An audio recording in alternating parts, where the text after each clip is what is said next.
اللہ رب محمد صلی اللہ علیہ وسلم نحن عباد محمد صلی اللہ علیہ وسلم وعلی ذبی والی ابد الدہور وکرما۔ قربانی میں شرکت کا بیان ختم ہوا، اب ہم شروع کر رہے ہیں کہ قربانی کا گوشت اور دیگر چیزیں جو اس کے ساتھ حاصل ہوتی ہیں اس کا کیا کرنا ہے۔ پہلا مسئلہ ہے قربانی کا گوشت خود بھی کھا سکتا ہے اور دوسرے شخص غنی یا فقیر کو دے سکتا ہے، یعنی جس کو دیا جائے چاہے وہ امیر ہو شرعاً، امیر ہو یا غریب ہو، فقیر ہو، دونوں کو دے سکتا ہے، کھلا سکتا ہے، بلکہ اس میں سے کچھ کھا لینا قربانی کرنے والے کے لیے یہ مستحب ہے۔ جس نے قربانی کری ہے وہ خود بھی کھائے تو یہ بہت ثواب ہے۔ بہتر یہ ہے کہ گوشت کے 3 حصے کرے، ضروری نہیں ہے، بہتر ہے، ایک مفید مشورہ ہے کہ جو بھی گوشت حاصل ہوا، اونٹ، گائے، بکرا، جو بھی آپ نے قربانی کری یا حصہ ڈالا، اس کے 3 حصے کریں، ایک حصہ فقراء کے لیے اور ایک حصہ دوست احباب کے لیے، رشتہ داروں کے لیے، اور ایک حصہ اپنے گھر والوں کے لیے، اور 1/3 سے کم صدقہ نہ کرے، یعنی اگر صدقہ کرے فقیروں کو تو 1/3 سے کم نہ کرے، اور کل کو صدقہ کر دینا بھی جائز ہے، اور کل گھر ہی رکھ لے، سارا گھر رکھ لے، یہ بھی جائز ہے، 3 دن سے زائد اپنے اور گھر والوں کے کھانے کے لیے رکھ لینا بھی جائز ہے، اور بعض حدیثوں میں جو اس کی ممانعت آئی ہے وہ منسوخ ہے، وہ احادیث منسوخ ہے۔ اگر اس شخص کے اہل و عیال یعنی گھر والے بہت ہوں اور یہ صاحب وسعت نہیں ہے، پیسے والا نہیں ہے، تو بہتر یہ ہے کہ سارا گوشت اپنے بال بچوں کے لیے ہی رکھ چھوڑے۔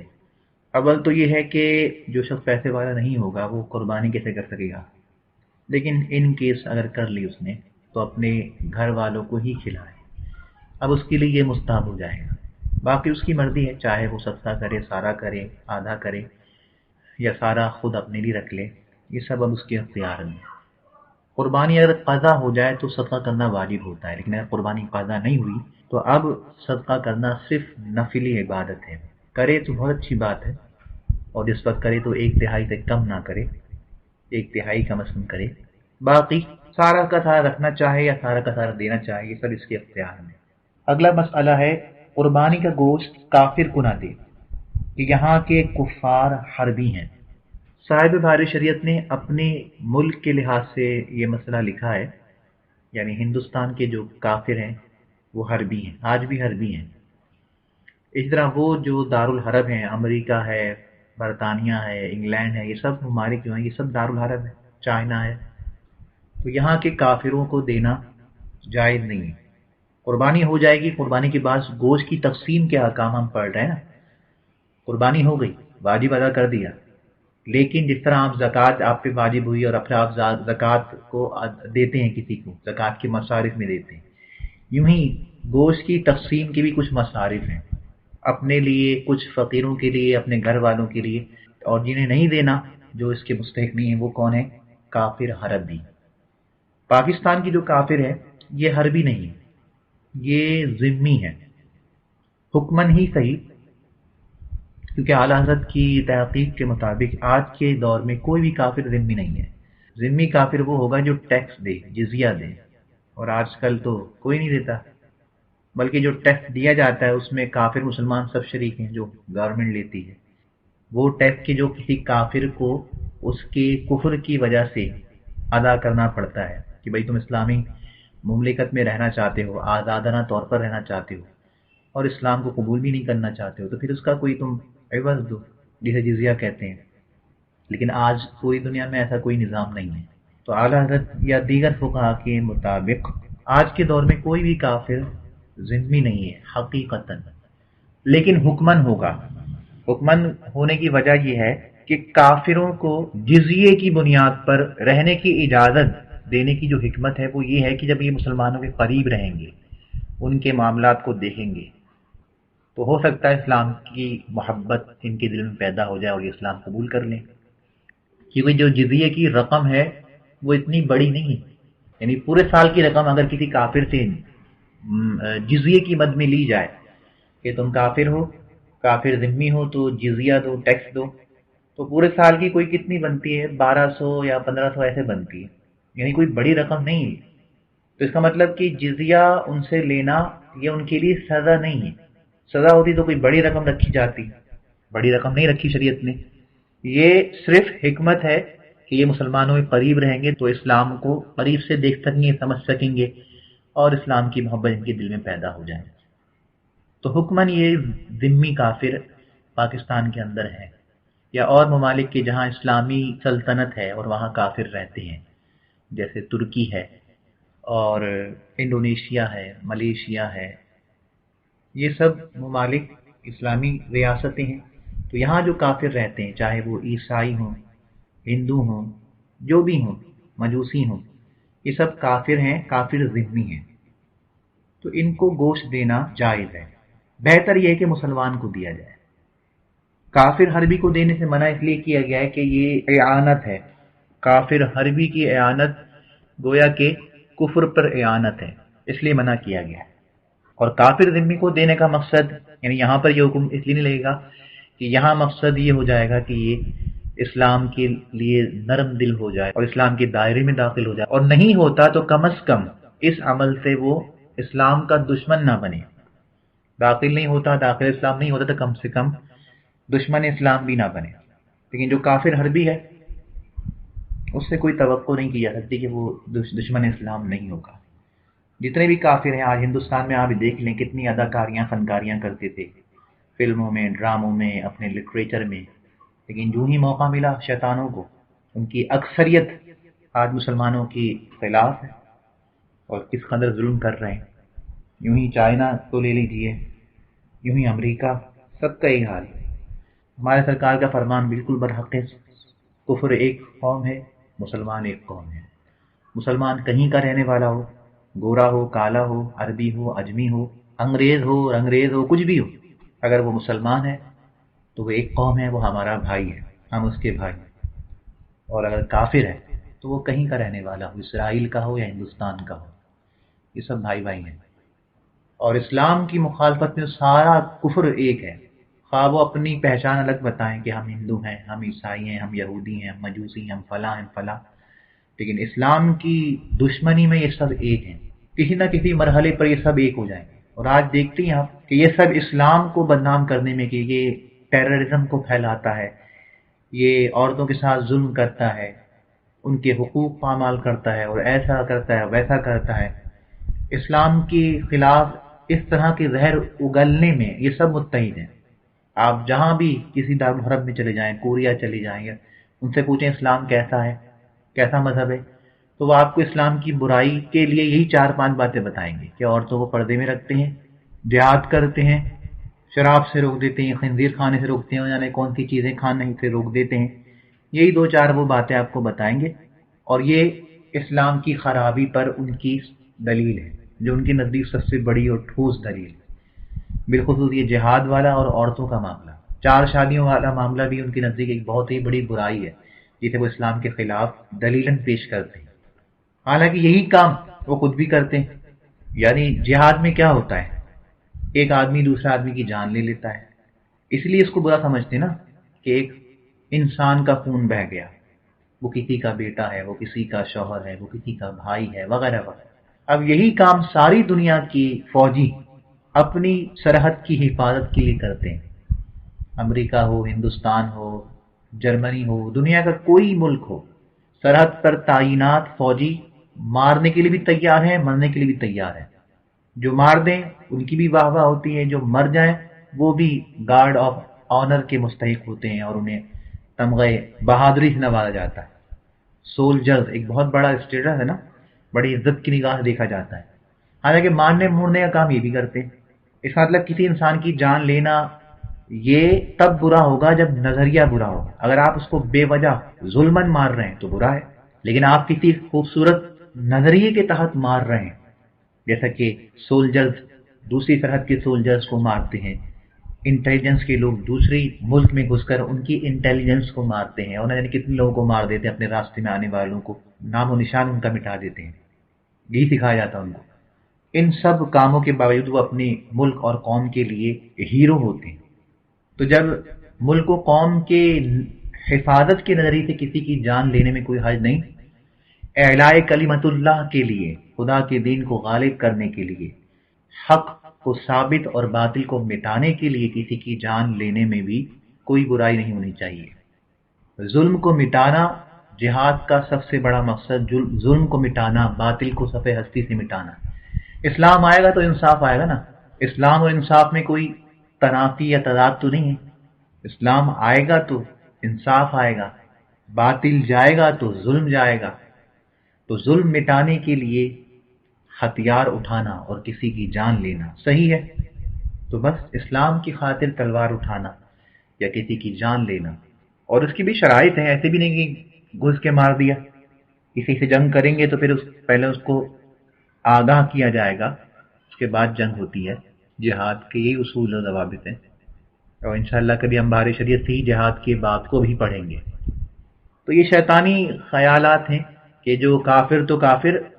مسلمانوں، لبرل مسلمانوں کے ذہنوں میں بھی آ گئے ہیں۔ جی قلم اٹھائیے، تعلیم، اس سے آپ جو ہے وہ اسلام کو غالب کیجئے اور یہ کریے وہ کریے۔ جہاں جس چیز کی ضرورت ہے وہاں وہ کیا جائے گا، جہاں قلم کی ضرورت ہے وہاں قلم چلایا جائے، جہاں تلوار کی حاجت ہے وہاں تلوار اٹھائی جائے گی۔ جہاد کبھی بھی ختم نہیں ہو سکتا، اس امت پر جہاد ہمیشہ فرض رہے گا، اور اسلام کے اراکین میں سے ہے۔ ویسے تو اسلام کے 5 ارکان گنائے جاتے ہیں، لیکن اصول کی کتابوں میں جہاں تک مجھے یاد پڑتا ہے، نسمات الاسحار میں جو علامہ ابن عابدین شامی اور علامہ حسکفی کا حاشیہ ہے اور شرح ہے منار پر، انہوں نے اس میں جہاد کو رکن اسلام سے گنا ہے، یعنی اسلام کا چھٹا رکن جہاد ہے۔ اس کا مطلب یہ کہ اگر ایک رکن بھی گر گیا، رکن کہتے ہیں ستون، ایک ستون بھی گر گیا تو ساری بنیاد عمارت گر جائے گی۔ تو یہ اسلام کے اراکین میں سے، یہ اگر اس کو معطل مان لیا جائے، اسے فرض نہ مانا جائے اور ظلم و جبر مانا جائے تو سمجھ لیں پورا اسلام ختم ہو گیا، اسلام کا انکار ہو گیا۔ تو جہاد کوئی بری چیز نہیں ہے، جہاد عبادت ہے، ظلم کو مٹانے کے لیے ہتھیار اٹھانے کا نام جہاد ہے۔ کفر ظلم ہے اور اسلام انصاف ہے۔ تو بات کہاں سے کہاں چلی گئی؟ میں بتانا یہ چاہ رہا تھا کہ کافر حربی کو گوشت دینا جائز نہیں ہے، کیونکہ یہ کفر پر اعانت ہے، اور کافر ذمی کو دینا جائز ہے کہ اس میں اسلام کی اعانت ہے۔ اب وہ اسلام میں داخل ہو، یہ بھی اسلام کی اعانت ہے، یا اسلام کی دشمنی سے باز رہے، مسلمانوں کی بغض سے باز رہے، یہ بھی اسلام کی اعانت ہے۔ کشمیر ایک ایسا خطہ ہے کہ جس کے 2 ٹکڑے ہیں، دونوں ہی دارالاسلام ہیں، لیکن ایک حصے کے کافر جو ہیں، اگر وہاں کئی کافر ہیں، جیسے مجھے معلوم نہیں کہ پاکستان سے متصل جو کشمیر ہے اس میں کوئی کافر ہے یا نہیں، اگر ہیں تو وہ کافر ذمی ہیں، اور مقبوضہ کشمیر کے جو کافر ہیں وہ کافر حربی ہیں۔ اس لیے مقبوضہ کشمیر کے جو مسلمان ہیں وہ اپنی قربانی یا گوشت وہاں کے کافروں کو نہیں دے سکتے، اور پاکستان کا جو کشمیر ہے اس کے کافروں کو دیا جا سکتا ہے، لیکن افضل اور بہتر یہ ہے کہ مسلمان ہی کو دیا جائے۔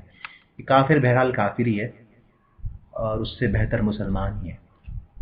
جیسا کہ میں پہلے بتا چکا ہوں کہ ایک مسلمان کتنا ہی گناہ گار ہو، نیکوکار کافر سے بہتر ہے، خدا کے نزدیک وہی مقرب ہے۔ اگلا مسئلہ ہے قربانی اگر منت کی ہے تو اس کا گوشت نہ خود کھا سکتا ہے نہ اغنیاء کو کھلا سکتا ہے، بلکہ اس کو صدقہ کر دینا واجب ہے۔ وہ منت ماننے والا فقیر ہو یا غنی، دونوں کا ایک ہی حکم ہے کہ خود نہیں کھا سکتا نہ غنی کو کھلا سکتا ہے۔ پیچھے ہم اس پہ بات کر چکے ہیں کہ منت شرعی کا حکم یہی ہے کہ اس کو تصدق کیا جائے، صدقہ کیا جائے جو فقراء ہیں ان پر۔ اغنیاء مصارف زکوٰۃ میں سے نہیں ہے، اس لیے ان کو نہیں دیں گے۔ باقی منت ماننے والا، منت شرعی ماننے والا، خود وہ فقیر ہو یا غنی، صدقہ کرنا ہی اس پر ضروری ہے۔ اور صدقہ کس پہ کرے گا؟ جو مصارف صدقات میں سے ذیل عین کے حوالے سے لکھا ہے۔ اگلا مسئلہ ہے میت کی طرف سے قربانی کی تو اس کے گوشت کا وہی حکم ہے جو پہلا مسئلہ بتایا تھا، بالکل یہ بھی ایسے ہی ہوگا، یعنی خود کھائے تو احباب کو دے، فقیروں کو دے۔ یہ ضروری نہیں کہ سارا گوشت فقیروں کو دے، کیونکہ گوشت اس کی ملک ہے، یہ مالک ہے، یہ سب کچھ کر سکتا ہے۔ اور اگر میت نے کہہ دیا کہ میری طرف سے قربانی کر دینا تو اس میں سے نہ کھائے بلکہ کل گوشت صدقہ کر دے۔ اس کی وجہ یہ بتائی گئی ہے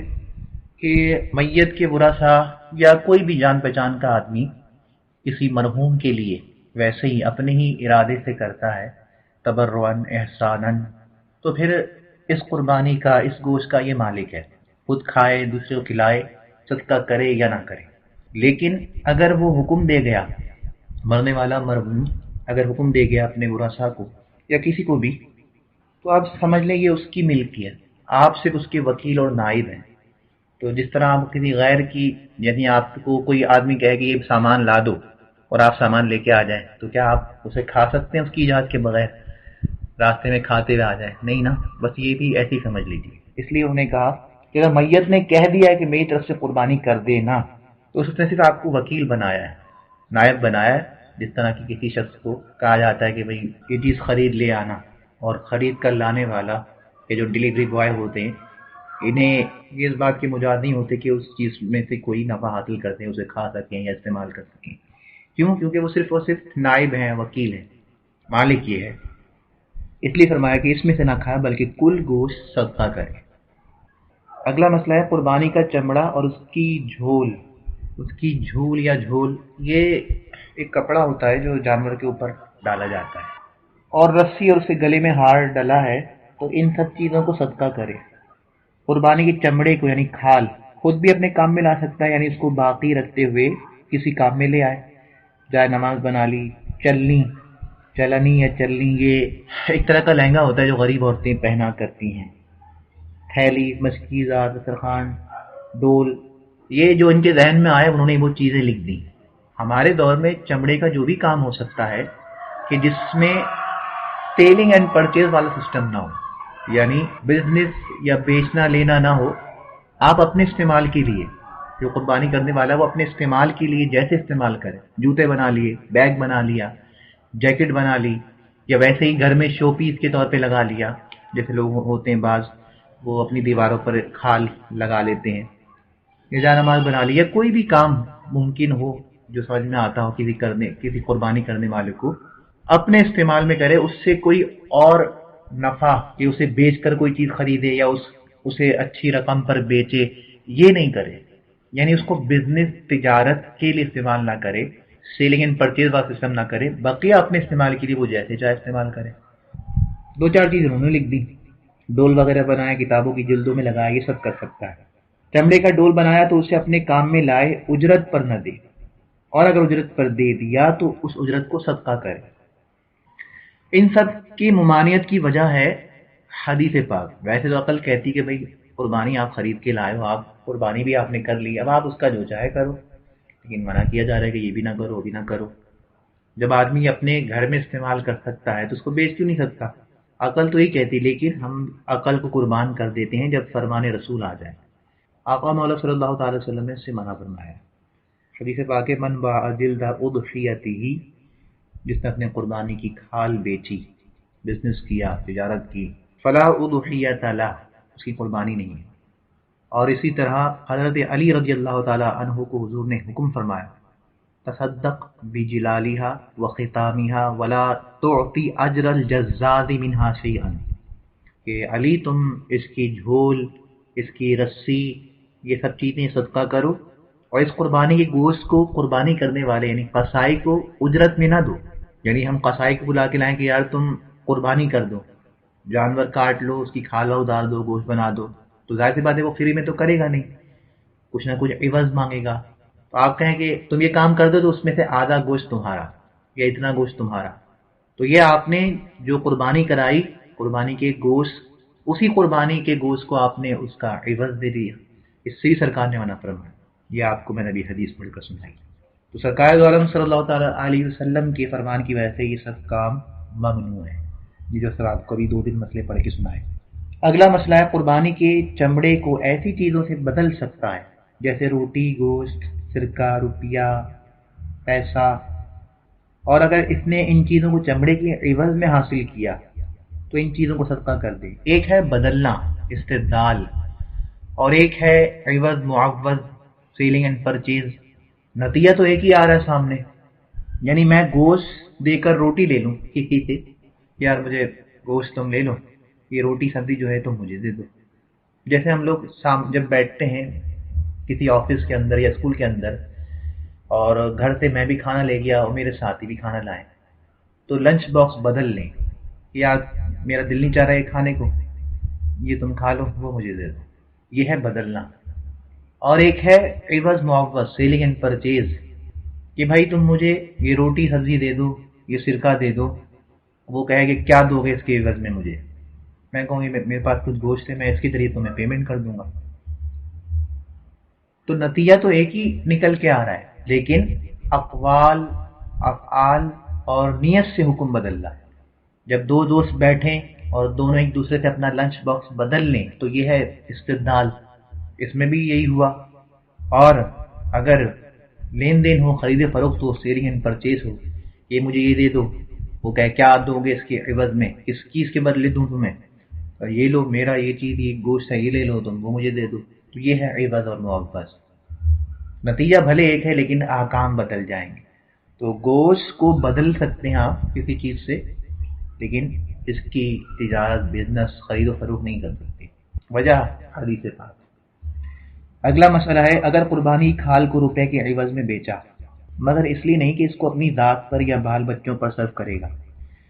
بلکہ اس لیے کہ اسے صدقہ کر دے گا، تو جائز، کیونکہ حدیث میں ممانعت جو آئی ہے وہ بیع سے ہے، خرید و فروخت سے ہے، تجارت اور بزنس سے ممانعت آئی۔ اور بزنس میں، خرید فروخت میں کیا ہوتا ہے کہ آدمی کوئی چیز خرید کر اپنے استعمال میں لاتا ہے، یہی مقصد ہوتا ہے۔ لیکن جب یہاں بیچے گا، یہ جو ابھی آپ کو مسئلہ بتایا کہ وہ اسی مقصد سے بیچ رہا ہے کہ اس کی قیمت صدقہ کر دوں گا، جیسا کہ مدارس میں کھال وال دیتے ہیں، تو براہ راست کھال تو نہیں دیتے، اس کی پیمنٹ بیچ کر، پیمنٹ لے کر وہ مدرسوں میں دے دیتے ہیں، تو یہ صحیح ہے، یہ جائز ہے، جیسا کہ خود انہوں نے آگے لکھ دیا۔ جیسا کہ آج کل اکثر لوگ کھال مدارس دینیہ میں دیا کرتے ہیں، بعض مرتبہ وہاں کھال بھیجنے میں دقت ہوتی ہے، مشکل ہوتی ہے، تو اسے بیچ کر روپیہ بھیج دیتے ہیں، یا کئی شخصوں کو دینا ہوتا ہے، اسے بیچ کر دام ان فقراء پر تقسیم کر دیتے ہیں، تو یہ بیع جائز ہے، اس میں حرج نہیں، گناہ نہیں۔ اور حدیث میں جو بیچنے کی ممانعت آئی ہے اس سے مراد اپنے لیے بیچنا، اپنے لیے نفع اور فائدہ اٹھانا، اس سے ممانعت آئی ہے۔ اگلا مسئلہ ہے گوشت کا بھی وہی حکم ہے جو چمڑے کا ہے، کھال کا ہے، گوشت کا بھی وہی حکم ہے کہ اس کو اگر ایسی چیز کے بدلے میں بیچا جس کو ہلاک کر کے، ہلاک سے مراد استعمال کر کے نفع حاصل کیا جائے، تو پھر صدقہ کرے۔ گوشت خود کھاتا، دوسروں کو کھلاتا، وہ بہتر تھا، لیکن گوشت بیچ کر کوئی چیز خرید لی، زندہ مرغی خرید لی، یا کوئی موبائل خرید لیا، کچھ بھی چیز کہ اب اس کا استعمال کرے گا، اس کو بیچ کر ہلاک کر یہ اور نفع مند چیز خرید لی، یعنی لین دین اور خرید و فروخت جس سے ممانعت آئی حدیث میں وہ کام کر لیا، تو اب اس کو صدقہ کرے، براہ راست صدقہ کر سکتا ہے تو ویسے کرے، ورنہ جو چیز خریدی اس کو بیچ کے صدقہ کرے، قیمت صدقہ کرے۔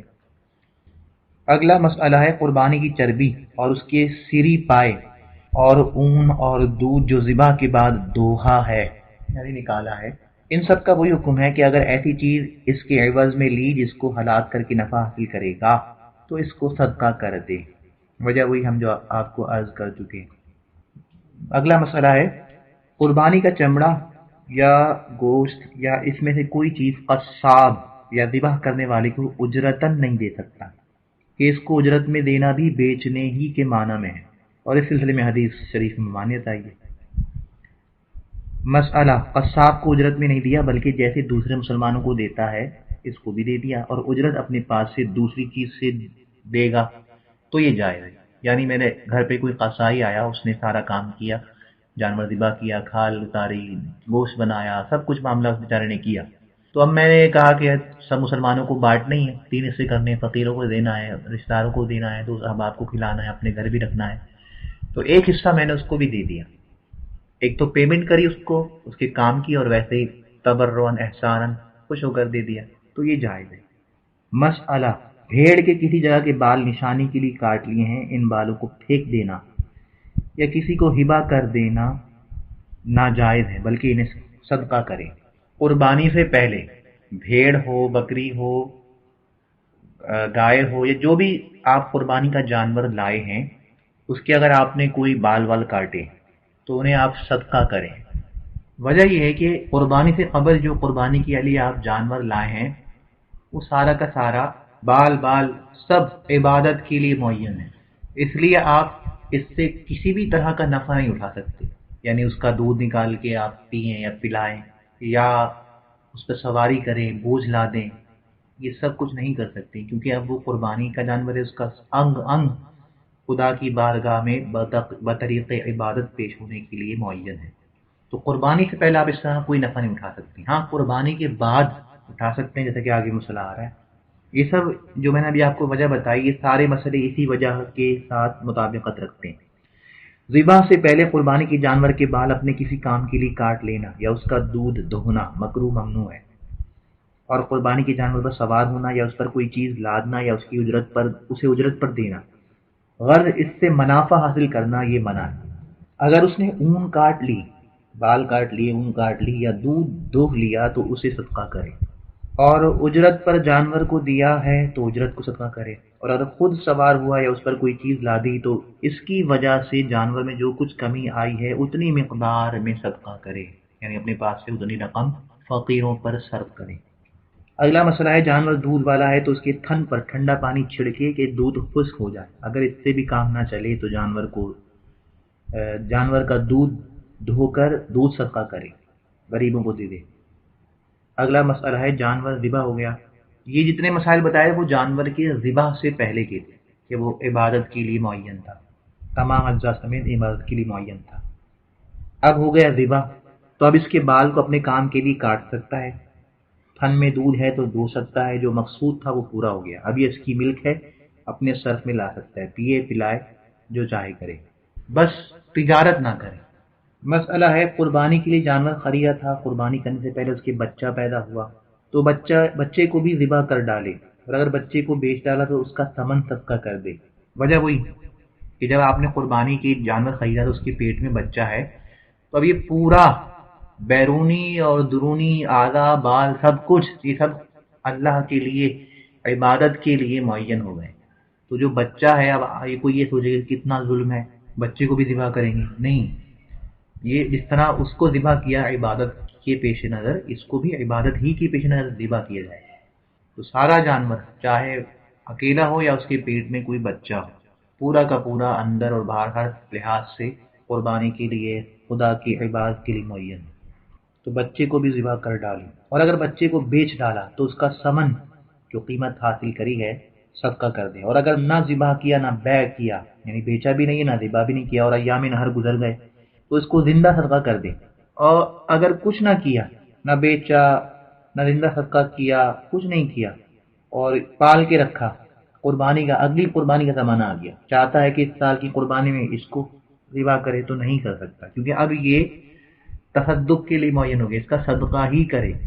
قربانی نہیں کر سکتا، قربانی اگر کر بھی رہے تب بھی قربانی ادا نہیں، بلکہ قربانی کے لیے الگ سے ایک جانور خریدے گا۔ وہی بتا رہے ہیں کہ ذبح نہیں کر سکتا، اگر قربانی ہی کر دی تو دوسری قربانی پھر کرے، کہ وہ قربانی نہیں ہوئی، اس کا تو تصدق واجب ہے، اور وہ بچہ ذبح ہوا صدقہ کر دے، بلکہ ذبح سے جو کچھ اس کی قیمت میں کمی ہوئی اسے بھی صدقہ کرے۔ اگلا مسئلہ ہے، قربانی کی اس کے پیٹ میں زندہ بچہ ہے تو اسے بھی ذبح کرے اور اسے صرف میں لا سکتا ہے، اور مرا ہوا بچہ ہے تو اسے پھینک دے کہ وہ مردار ہے۔ وجہ ہم آپ کو بتا چکے۔ اب یہاں سے متفرق مسائل شروع ہو رہے ہیں قربانی کے حوالے سے، وہ انشاءاللہ ہم بعد میں پڑھیں گے۔